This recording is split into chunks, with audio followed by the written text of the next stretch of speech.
This is my thesis statement. British women in World War I did not have the right to fight in the military. However, British women did have a lot of responsibilities during this era. For example, building airplanes, nursing the wounded, being secretaries, working in factories, and forming in the land army.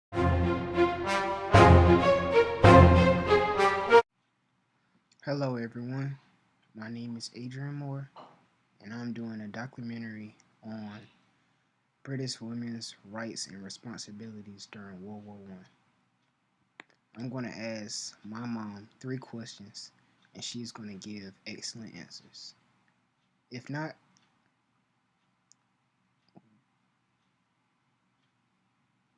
she will be terminated. Just kidding. So, Mom, do you think British women had lots of rights during World War I? No, I do not believe they had a lot of rights during World War One.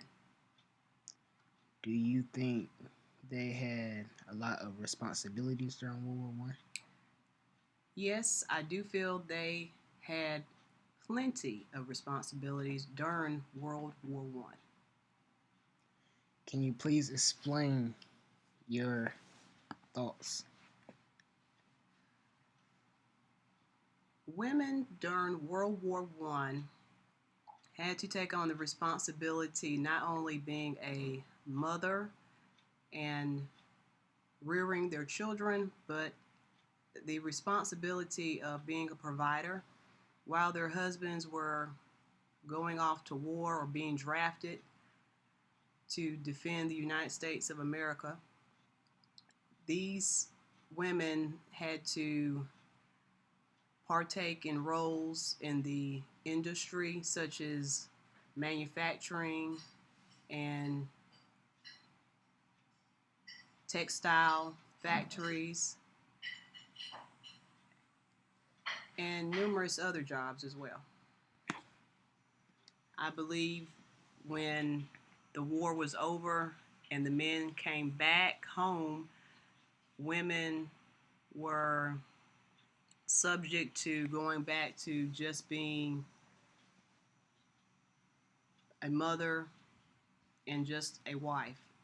The role that they played during World War One was very significant, and they made a huge contribution because everything that they made during that time, during the war, benefited America and it boosted the economy. Those are my opinions on women during that era. Okay, so do you think women had a lot of rights? Can you explain and elaborate on that of British women? I believe British women did not have a lot of rights simply because, as I said before, the roles that they took on,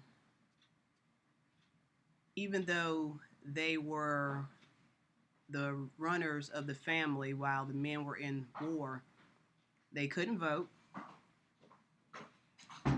They were pretty much puppets. When I say puppets, meaning they were at the forefront for a short period of time until the war was over. They pretty much had no choice but to step up to the plate. But as far as when the war was over and the men came back, it was just as if they were at the bottom of the totem pole again. Women around that time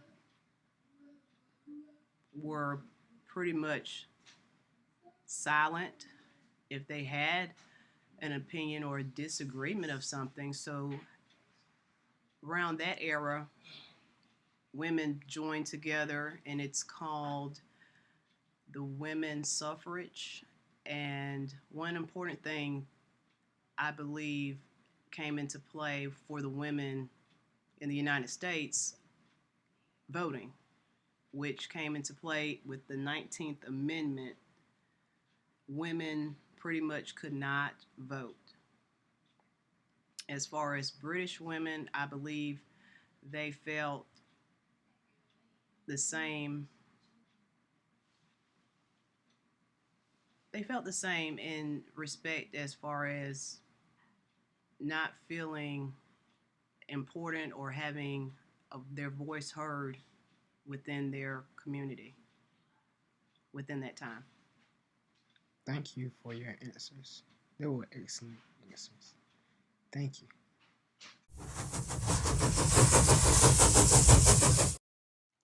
In the UK, many women joined the Women's Army Auxiliary Corps, which later became known as Queen Mary's Army Auxiliary Corps. The women were largely employed on unglamorous tasks on the lines of communication, cooking and catering, storekeeping, clerk work, telephone and administration, printing, motor vehicle maintenance.